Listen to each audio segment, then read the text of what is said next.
What's going on, everybody? Mortem here, this time bringing you an early preview of Ninja Gaiden 4, the latest installment and return to the Ninja Gaiden franchise that brings, of course, some interesting changes, some classic, I would say, mostly fair combat, certainly known for being on the challenging side. But before we dive into all that, a few things to get out of the way here at the beginning. I am able to bring you this preview because a couple of weeks ago, Xbox, who is publishing the game, reached out and asked if I was interested in taking part in a remote preview, which obviously I accepted. It's important to note, however, that there was no recording allowed during this preview, meaning that the footage you are seeing is B-roll provided by them and not my actual gameplay, though to be fair, they're probably a little better at this than I was. I'm not exactly sure what the reason for limiting the capture was. Could be any number of reasons really, but just important to note that. With that said, what I had access to was some of the early game experience. It was curated, meaning that it was not exactly one for one with what the release will be, but it was roughly like 1 to 2 hours worth of the beginning portions of the game. So you get a pretty good idea of what's going on, how to tackle it, things like that. And straight away, a few things to mention. Ninja Gaiden 4, like all the Ninja Gaiden games, has a certain reputation for being fairly difficult. And so you may well be interested in knowing that there are actually difficulty options, basically easy, normal, hard, and very hard, and that should, at least a little bit, allow you to customize the exact experience you're looking for based on how comfortable you wind up feeling with the controls. Now, another thing I wanted to mention here is that easy mode in particular has, I guess you could call it stages to it. There's just the sort of base easy difficulty, but then you can also go into the options there and enable things like auto dodge and auto guard if you're looking to experience the game without necessarily a hardcore challenge. And that's probably worth mentioning because this game is very fast-paced, I would say. Most of combat is very quick, and to be honest, I think it might simply require a level of reflexes that some people just may not be in possession of. Keeping it moving, though, this particular game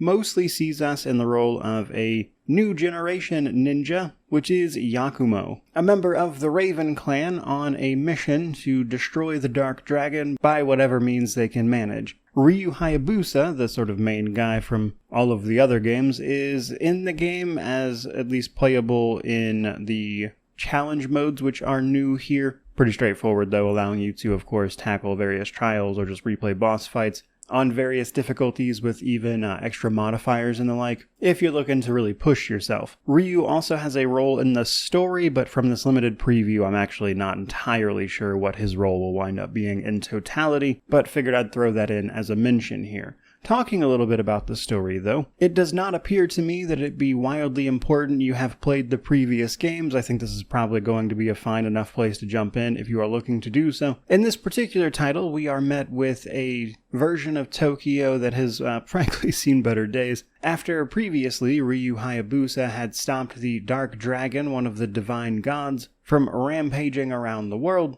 and while they were able to stop and seal away this being, what they were unable to do is anything about its decaying husk. This husk is causing what they are calling blackened rain to fall over the city of Tokyo, which is letting in all sorts of problems, a miasma that is encouraging demons and the like to take part in the battle for the city. So things have gone better, frankly. And in the wake of this, the Divine Dragon Order has taken to just kind of seizing the city and trying to install some sort of order in what is left. And our new protagonist, Yakumo, is at the very heart of all of this back and forth. Now, that's pretty much all I know about the story, so it's really all I could say. But otherwise, the gameplay itself is, of course, very, very action-oriented. It is a third-person action game, after all. And so much of what you're going to do is run through various levels, and while you can encounter things like chests and whatnot, which will give you various, like healing items, that kind of thing, which can be used in combat. It's, for the most part, a pretty straightforward jaunt through various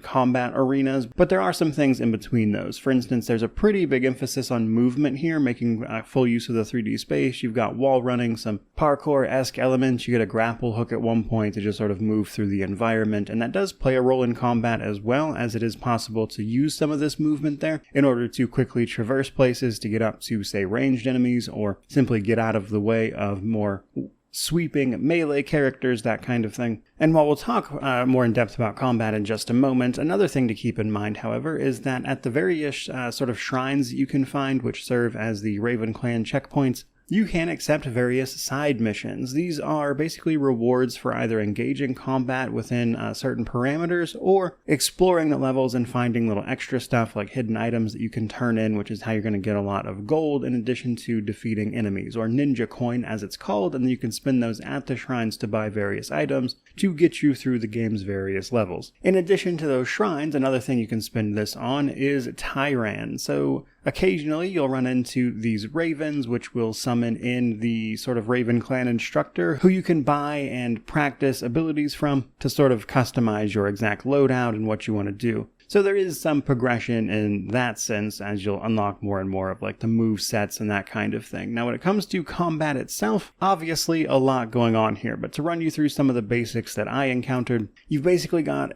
by default, in your base form, a light, heavy, and ranged attack via shurikens. Laying into regular enemies will eventually dismember them, and at that point, if you hit a heavy attack, it will execute them, which is a great way of very quickly dispatching enemies and getting through them. And then there's also a pretty standard block and dodge. You do have to be careful, as you are a ninja, and so you can't just stand there and block forever. Eventually, your guard will break and you'll be left defenseless for a moment, and so blocking and dodging is usually the way to go if you're being hit with an onslaught. Perfectly dodging out of the way or dodging exactly in the right direction will enable maneuvers for you to get behind enemies and continue a pretty constant stream of aggression. There's also your Blood Raven form though. These are basically empowered light and heavy attacks that under normal circumstances cannot be blocked, which makes them useful for chewing through bigger enemies. What's more, big charged up enemy attacks that are usually telegraphed by like a red AoE can be interrupted with Blood Raven attacks, which will then leave that enemy defenseless and obviously prone to a bunch of moves on your end. You do also get other weapons to utilize as well. I didn't get a chance to mess around with too many of those, but I do know that there are a few different kinds available, just so you're aware. Now the other stuff I wanted to mention was the sort of ultimate charge attack as well as the berserk mode. So ultimate allows you to basically charge up and unleash an attack that is going to be devastating if you can manage to charge it up. After a certain number of hits, you'll be sort of knocked out of your attempt to charge it, and so it has to be used at the exact right moment for you to make the most use of it. Berserk mode just kind of charges as you play the game and engage in combat and allows you to do extra attacks, and in fact it even empowers your Blood Raven abilities, allowing them to potentially even just instant kill certain types of enemies. So that's kind of the basics of what the system is about, but in terms of like feel, I've got to say that it is incredibly responsive. It actually does feel really good to just run around slicing enemies as you go, and then there are some things you kind of have to get used to, like exactly when an enemy is going to counterattack, and the sort of moment-to-moment feedback of what you're doing is pretty good. Now, most of the time in combat, when you defeat enemies, they will on occasion drop these things called blood essence, which can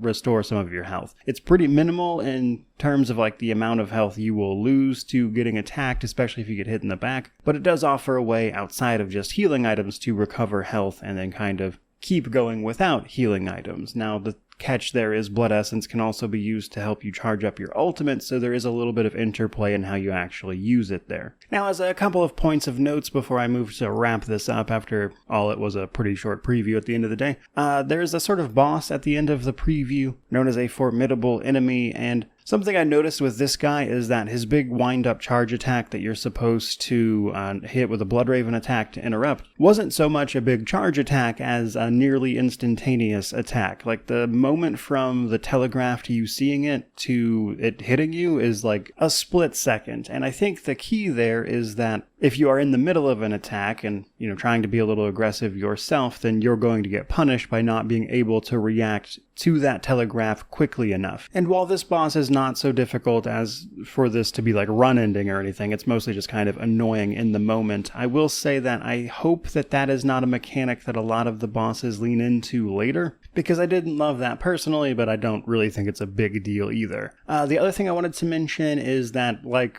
many an action game really, the camera leaves a bit to be desired. There were times where I was getting attacked by enemies from like off screen, or in some arenas there are ranged enemies like up and just completely out of your field of vision that will attack you with things like rockets and stuff, and in many cases I was not even aware of those enemies until they were already shooting at me because they were so far like out of the bounds of vision of the combat arena and the camera as a result that I found myself consistently getting hit in the back by stuff like that, and it's the kind of thing that I think if just the camera was able to give you a better sort of snapshot of the arena that you find yourself in could be avoided, but that's a problem with basically every action game. But especially in these fast-paced ones where sometimes it feels like it has a hard time keeping up with you. All in all, though, for the most part, I enjoyed this preview of Ninja Gaiden 4, and I am looking forward to its release in October. I think it's October 20th, I believe. I will definitely be playing it and checking it out. I have no idea if I will be able to 100% it, to be honest, but I'm certainly going to give it the old college try.